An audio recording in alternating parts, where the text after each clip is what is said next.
sa Cebu. Malik. Naalala ko sa Cebu. Hindi, pero going back to Kuya Robbie's answer, ano po yung sinasabi niyo? Ako ang true friend ay yung taong pwede mong bigyan ng responsibilidad at hindi niya sisirain yung pagkakaibigan niyo, yung connection niyo dahil sa kahit anong factor. Tiwala, yun ang parang isang malaking factor talaga, tiwala. Yan ang kaibigan. At nasabi ko na yung tiwala ko na binigay ko sa mga true friends ko nung high school ako, nung college ako, ay nandito rin sa pamilyang to. Kaya lahat ng mga taong kasama natin sa virtual room na ito, nasa inyo po yung tiwala ko. At hopefully yung tiwala nyo rin nasa akin dahil iingatan ko yung pagkakaibigan natin. Kuya Robbie! Pag-kiss, Kuya Rob. Tuloy. Lahat except for Maymay. Ayoko ako. Ay, grabe ka sa akin. I love you, Maymay. Maymay, huwag kang gaganon kasi... Sorry, live pa pala tayo. Naalala ko yung yung binisita natin. Pala-pala. Ay, sorry. Namiss ko na talaga umalis. Namiss ko, if there's a place na gusto nyong puntahan, habang nakikita ko si Sarah Geronimo dito sa ASAP natin, yung tindi naman ni Miss Sarah Gigi. Parang isa po may legends. Gigi na talaga siya. Oo, Gigi na talaga eh. Tapos na yung laban. Good There's a place na gusto nyong puntahan. Ngayon at ngayon din. Saan kayo pupunta? Sa Turtle. Joke lang. Sa Turtle? Sa Lord. Lord. Sa Mobile Legends. Wag. Wala kang retribution. Wala kang retribution. Okay. Okay, how about you? Ako meron ako. Sige, dali muna. Siguro ako right now, if I could be anywhere right now, it would be, I don't know, like, I'm already here sa Canada with my family, no, pero, And with... namimiss ko na rin syempre yung Pilipinas, so I'd wanna be with my friends and my coworkers in the Philippines, performing again, you know, on ASAP natin to. So, siguro, that's a place I'd wanna be at right now. Good answer. Kuya Robbie. That's true. Ako, sa totoo lang, Kuya Robs. sa totoo lang, gusto kong bumalik sa Apo Island. Dahil, Ako? Apo Island, nakikita yun sa Island. Dumaguete. And yun yung isa sa mga episodes kung saan ako nag-film ng Lakwachero na hindi ko makakalimutan. Dahil nakita ko yung, sabi mo kasi yung turtle naalala ko yung pangwikan, naalala ko yung mga magagandang creatures doon. Pero ang hindi ko makalimutan is spending time with the best people, lalong-lalo na for that program. Kasi part and parcel of the reason why I enjoy my work is because of the people around me. And gusto ko rin magbigay pugay sa lahat ng mga taong naging bahagi po at magiging bahagi po ulit ng ABS-CBN. So, alam po namin na mahirap magpaalam, lalong-lalo na doon sa lahat ng mga nagpapadala at nagsasabi ng mga mensahe na this has been blank, signing off. Ang hindi natin nakikita noon is signing off for now. Hindi ko alam kung paano magpaalam sa mga magigiting at sa mga talented na tao na ito. And I think the biggest reason kung bakit hindi ko alam magpaalam kasi hindi tayo magpapaalam sa kanila. Dahil we are gonna be looking forward to having them again in this family. So yun ako. Ang gusto ko talagang puntahan, maliban sa Apo Island, is that moment na magkakasama tayo ulit at sasabihin natin, welcome home again, kapamilya. Tapos natin yung episode doon. Ayoko na sumagot. Kaya nga ayoko na din sumagot. Doon na din ako. I think let's have a great message sa lahat ng mga kapamilya natin. Kasi naging last day man nila nung iba ay last week or nung Friday, tomorrow, actually, August 31, effectively, doon na po matatapos yung mga contracts mag-expire. Pero mag-expire man yung kontrata natin sa ABS-CBN, sa papel, para sa amin, sa puso't isiwan at kaluluwa, forever kapamilya tayo. I guess, ka-online. Ano yun, Edward? go ahead, Darren. Okay lang. Okay, and there you have it, mga ka-online squad mates. Maraming salamat to Kuya Robbie for that closing message that I think lahat tayo ay biglang nagpawis ang ating mga mata habang nakikinig. Pati kilikili ko nga eh. Kaya iba din amoy dito. And of course, nag-enjoy po talaga kami every Sunday being with you guys. At hindi natin namamalayan na mahigit 2 hours na pala yung bonding natin. So for sure, we will give you a lot more every week. And we want more too. Kaya magsama-sama po tayo ulit next week kahit di ko alam kung andito ako next week. Pero It's okay, it's okay. Darren ah. No, Talaga. Hindi ba mga kapamilya natin, magbe-break lang po si Darren, pero hindi ko siya mawawala, okay? Siya mawawala. Huwag mo kaming ganyan eh, Darren. Pero,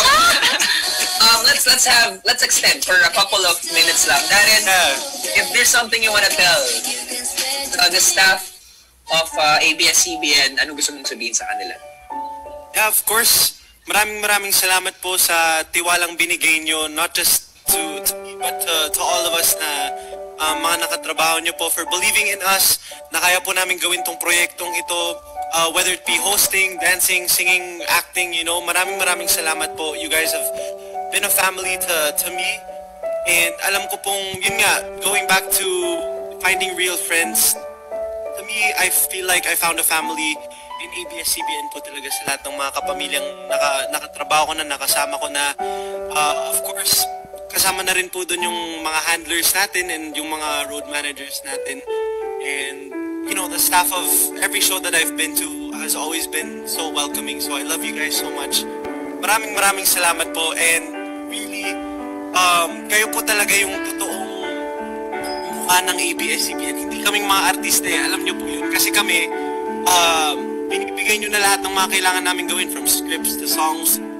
Halos din na kami nagtatrabaho eh. It's really you guys. So maraming salamat po. We couldn't have done any of this kung wala po kayo. Okay. Yeah. Edward, For me, what I would like to say is, hindi, ayaw ko talaga magpaalam. Like you said, Robbie, there's hope for the future. It's until you see you again, not a goodbye. But to everyone, I don't know what to say. For the first time, in a long time, I don't know what to say. Thank you. To everyone behind the scenes. Kasi ang dami from producers to directors to scriptwriters, cameramen, to RMs, to people in Star Magic. Ang dami. As in, Mga kasama haba natin ng list. sa room na to sa Zoom. Oo. Ngayon, sa I Want. Yeah. So to all of you guys, thank you. To all of the people who made us who we are, which we will never forget. Thank you. And until we see you again, until we see each other again, I am looking forward to that day. And to the three of you, to you, Darren, you, Maymay, and you, Kuya Robbie, mahal na mahal ko kayong tatlo. Everyone in this room na kung pwede ko lang banggitin lahat ng mga pangalan, mahal na mahal ko kayo. Yan. and last but not the least, Darla. May. Gusto ko lang, hindi siya goodbye, more on pasasalamat. Pero hindi ko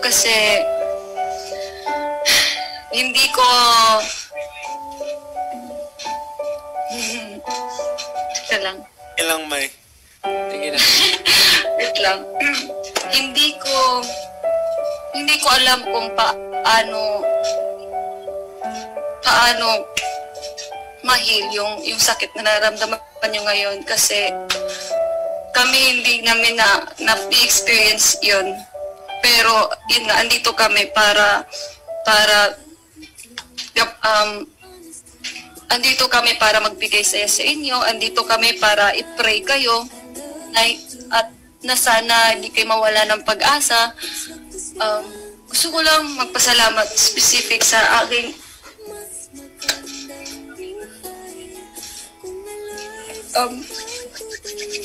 sorry. Sa aking mahal kong road manager, si Kuya Mo, sa PBB family. Kasi lagi ko silang pinapasalamat sa lahat ng Star Magic family at nakasama ko din sa ABS-CBN. Kasi sila talaga yung kagaya ng sinabi ko, naging tulay sila ng pangarap ko at lagi ko silang pinaparte doon sa pasasalamat every time na kapag nagtatanggap ako ng mga award o kahit saan man, every time na nagpapasalamat ako sa TV, ganun.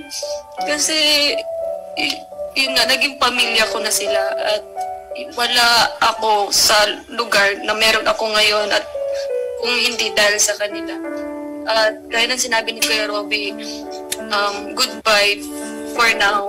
Pero alam ko babalik tayo na mas maging matatag pa at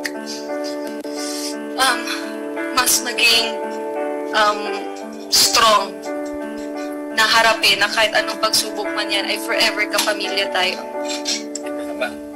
Amen. Kahit anong mangyari, forever kapamilya. There's always a rainbow after the rain. Yan ang dapat natin ulit. Pero sa lahat po ng mga nanonood, totoo po yung mga nararamdaman namin, totoo yung mga emosyon, at totoo po ang mga taong talagang bida ng ABS-CBN. Sila po talaga ang rason kung bakit po tayo merong ganito. Kaya saludong-saludo po kami sa lahat ng mga kapamilyang nakasama natin. Alright. Pero saludo rin kami sa lahat ng mga bisita natin ngayon sa I1 ASAP. May? Yes, Kuya Robs, sobrang pinapasalamat po namin ang aming very special guest po dito sa I1 ASAP today. Sigaw lihet ni mo.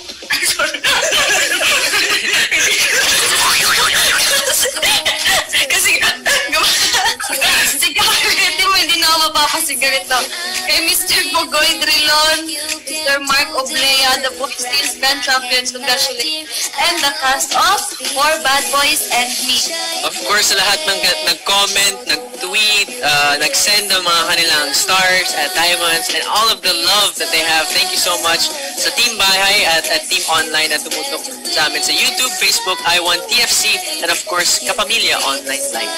Oo nga, no? Guys, next week, Bakit? Pasko na sa Pilipinas, bare months na! Yay!